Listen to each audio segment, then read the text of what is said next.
tamu. Nah, coba bisa diperkenalkan namanya. Halo Kang, Ya. nama saya Bari Giuliano. Saya asli dari Bandung nih, orang Bandung asli. Waduh, orang Bandung asli ya berarti ya. Tinggal di Bandung. Sekarang lagi merintis dan menjalankan bisnis di bidang makanan dan food and beverage, khususnya di frozen food. Nah, sekarang ini jalan di frozen food baru jalan kurang lebih 2 tahun.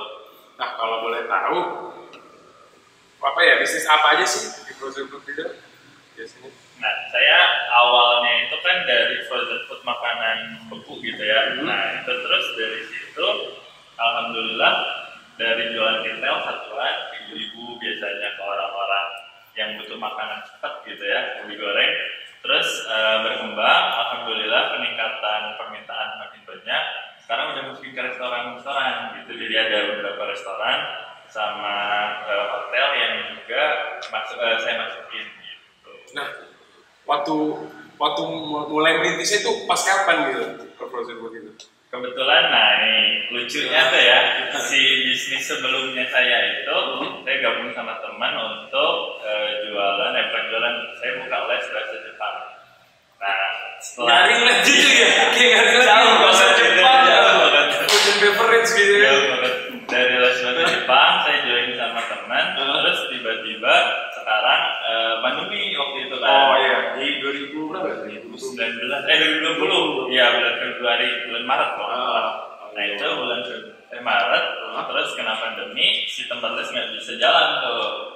Otomatis kan harus cari cuan-cuan yang lain gitu ya. Inovatif lebih, Iya. kedepannya lebih inovatif. Kebetulan nggak lama dari situ tuh bulan puasa, kira-kira jualan apa nih yang lagi banyak diminati, tapi lagi pandemi tanpa ada ketemu kontak gitu. Nah, terus kebetulan si harga ayam saya lihat tuh lagi drop, lagi jatuh-jatuhnya.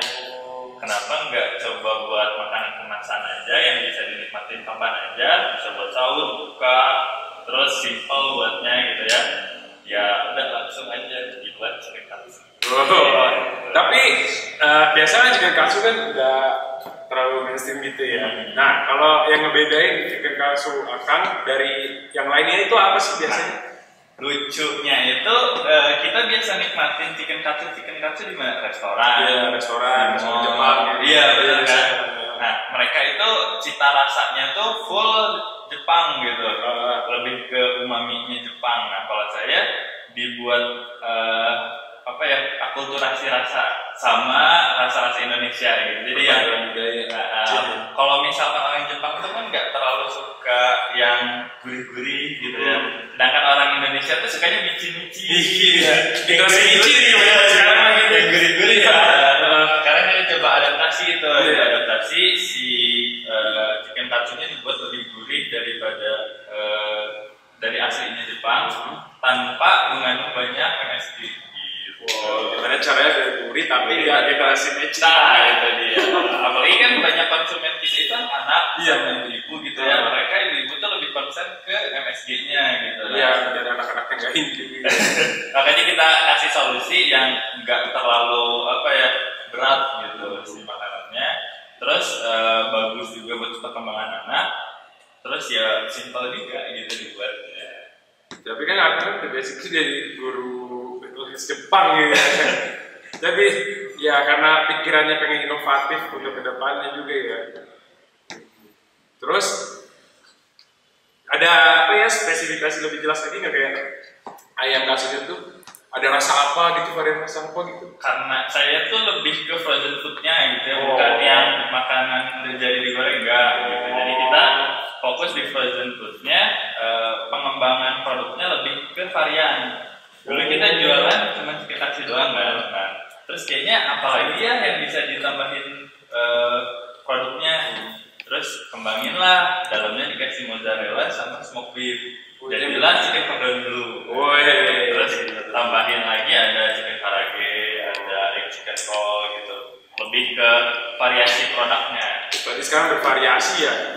Rencana kedepannya pengen gebrakan apa lagi nih kira-kira?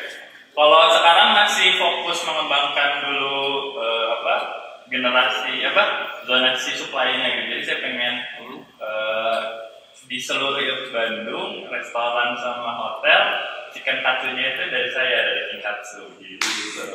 Oh, nama brandnya? Iya, kita brandnya Kinkatsu. Ingin dari namanya itu apa ya, sebuah doa untuk bisa merajai chicken katsu. Ya, yang kompetitornya pada pengen kayak Kinkatsu sendiri gitu ya. Harapannya gitu. Nah, bicara kan sobat Snacker pasti kepo. Nah, kalau boleh tahu backgroundnya Akang sendiri apa sih? Nah, untuk background tuh saya dimulai dari SMK. SMK itu udah mulai suka jualan ya. Cuman backgroundnya nggak ada sangkut pautnya sama bisnis.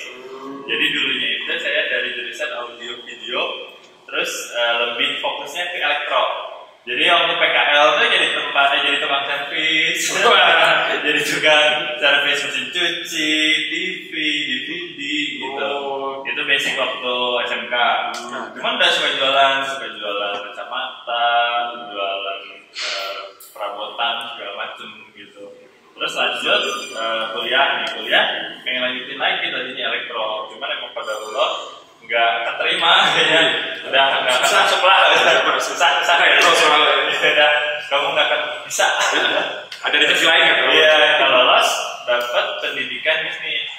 Masuk pendidikan bisnis itu notabene guru kan ya, guru kewirausahaan.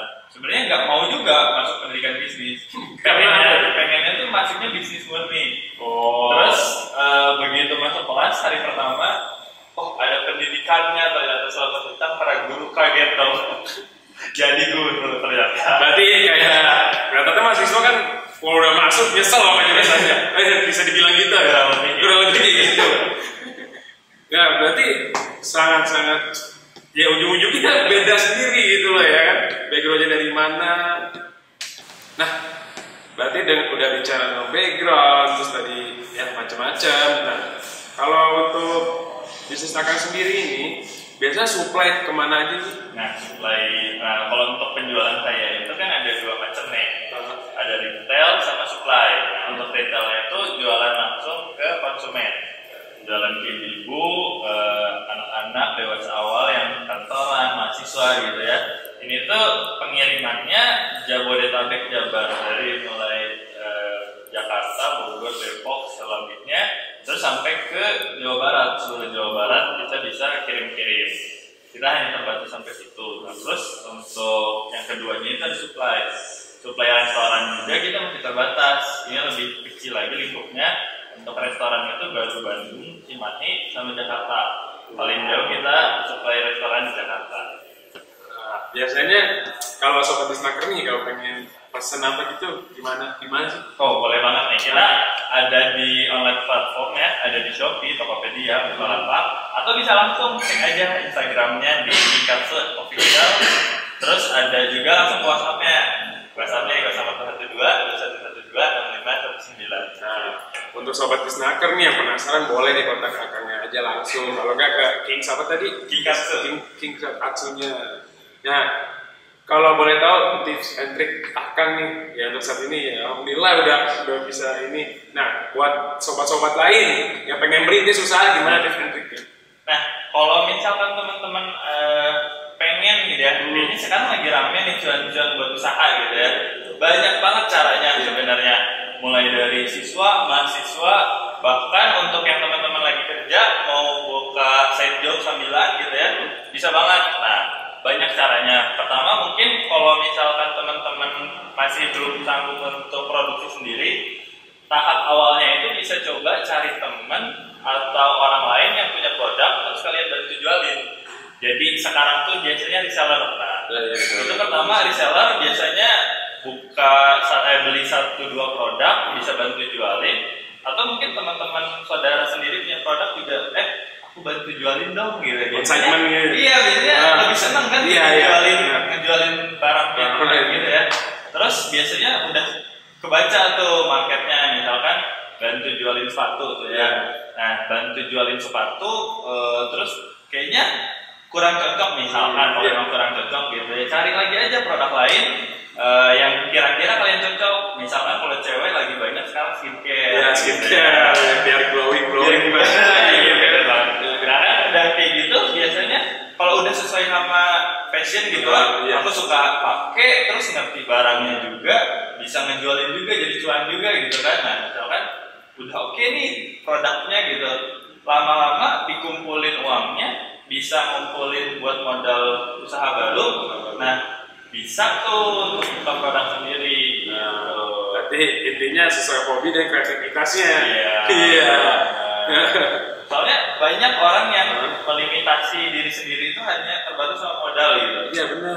Kalau misalkan emang ini kata-kata yang klise gitu ya, bisnis nggak pakai modal itu bener loh. Kalau kata saya, ya emang bener sih kalau orang mau bisnis nggak perlu cuma modal aja, toh banyak cara lain gitu. Pertama kayak tadi bisa jualin produk orang. Terus sekarang banyak lagi program-program yang dropship gitu. Atau mungkin sekarang cuma nge-share linknya aja. Kayak ada salah satu marketplace misalkan ya di boleh sebut nama?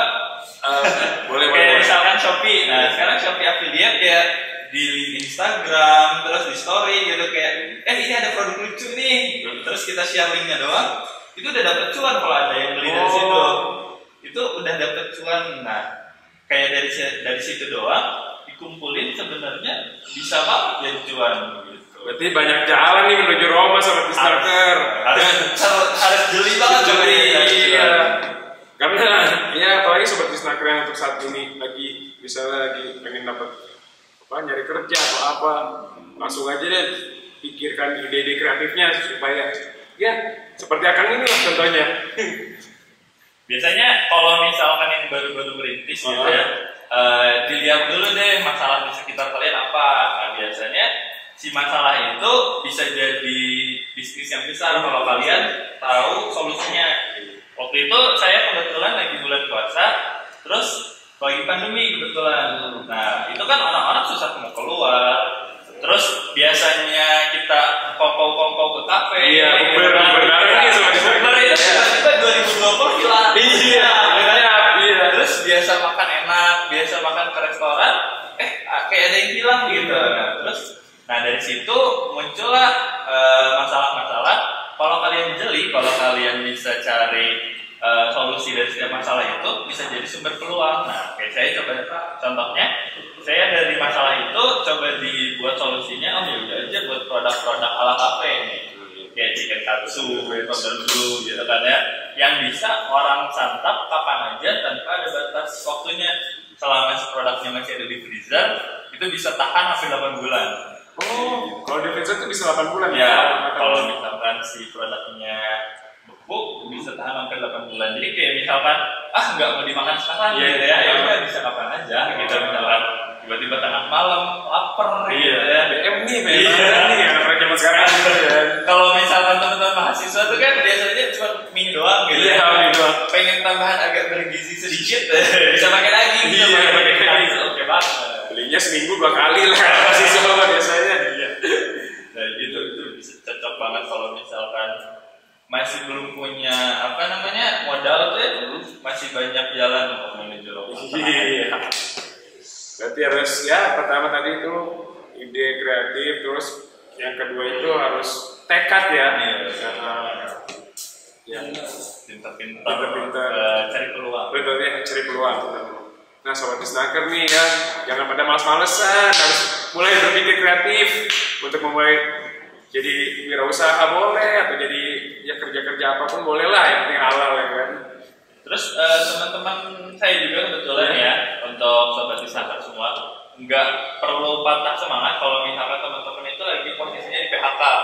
Soalnya beberapa background teman saya ada dia itu dari penjahit awalnya di pabrikan gitu ya, dia udah masuk comfort zone, terus dia biasanya selayaknya di pabrik produksi gitu kan ya, udah nyaman, tiba-tiba kena gelombang PHK gara-gara COVID Terus ya kalau misalkan mereka peduli lebih bisa cari peluang nih, waktu itu tiba-tiba di 2020 kan PHK, terus orang-orang banyak yang butuh masker ya kan? Iya benar. Dia dari basicnya tukang jahit karena kerjaannya sehari-hari kayak gitu, dia coba nih beli mesin jahit 1 biji, terus produksi masker kain.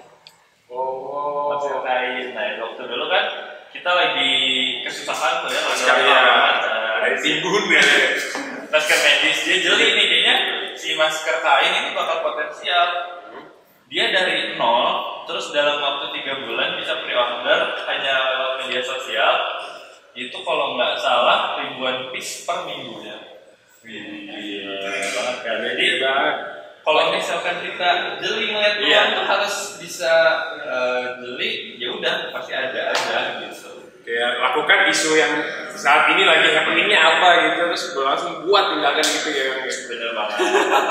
Seru ya dengan Akang ini ya, wirausaha muda bisa dikatakan gitu kan, dengan apa tekadnya yang tinggi untuk mengubah Bandung ini ya.